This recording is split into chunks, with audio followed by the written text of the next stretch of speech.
साथी याद आइरहेछ तिम्रो नि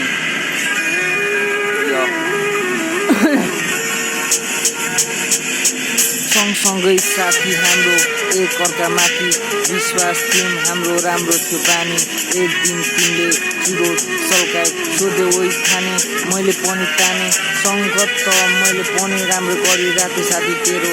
यादहरू झन् झनै आइरहेछ के भएको आजकल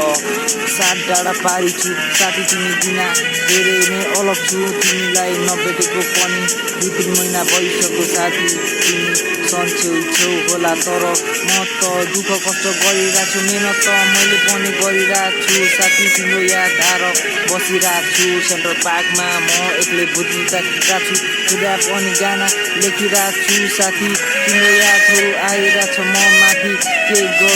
गर्नु भइरहेछ म माथि नराम्रो त मैले गरेको थिएँ न साथी तर तिम्रो याद जल्दी आइरहेछ सेन्ट्रल पार्कमा म एक्लै गुनगुनाउँदै बसिरहेको छु साथी याद आएर यो गीतमा मैले फ्रिस्टाइल हानिरहेको साथी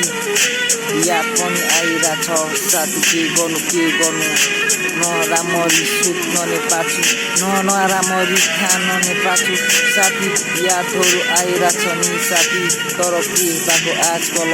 धेरै याद आइरहेछ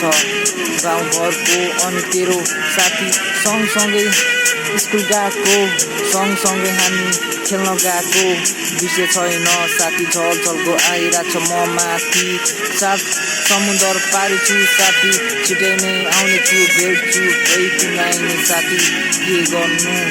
अर्काको देशमा त्यति सजिलै हिँड्नु पाइँदैन साथी आज याद आयो साथी त्यसैले बसेर फ्रिस्टाइल हान्दै बसेको यहाँ बुद्ध दाइको गीतमा मैले फ्रिस्टाइल अनि हानेको साथी यादहरू आइरहेछ के गर्नु आजकल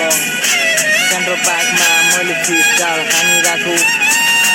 साथी यादहरू आइरहेछ के गर्नु जस्तो सोचे पनि जमाउनु पर्ने रहेछ 2 पैसाको लागि म विदेश आए साथी तिम्रो यादले नै गुनगुनाइरहेछ साथी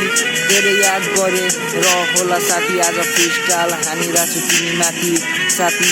मलाई कहिले नबिर्सिनु है मेरो साथी यादहरू त यस्तै नै हो साथी घरको यादले पनि एकदमै सताइरहेछ के गर्नु बिरामी भइरहेछु साथी धेरै फेरि भेट्छौँ है साथी अब 2-3 वर्ष पर्खिनु है साथी म पनि आउनेछु म सँगै घुम्नु पनि जानुपर्छ साथी यादहरू आइरहेछ मलाई नि साथी आफ्नो बाटो त यस्तै रहेछ साथी के गर्नु भइरहेछ म माथि तर यस्तै नै रहेछ म माथि के गर्नु साथी यादहरू पनि आइरहेछ मुटुमै लागिरहेछ साथी के गर्नु रुनु मात्रै सक्दैछु नि साथी म पनि तिमीलाई चोखो माया गर्छु नि साथी यादहरू त आइरहेछ के गर्नु जता पाए त्यतै हिँड्नु पनि डर लाग्छ पुलिसले पक्रिन्छ जस्तो लाग्छ विदेश जस्तो ठाउँमा अर्काको भाषा सुन्नुपर्छ दुःख त मैले पनि गरिरहेको छु साथी अब 2-3 वर्षमा फर्किनेछु साथी आफ्नो याद ख्याल गर्नु है साथी म आउँदा चाहिँ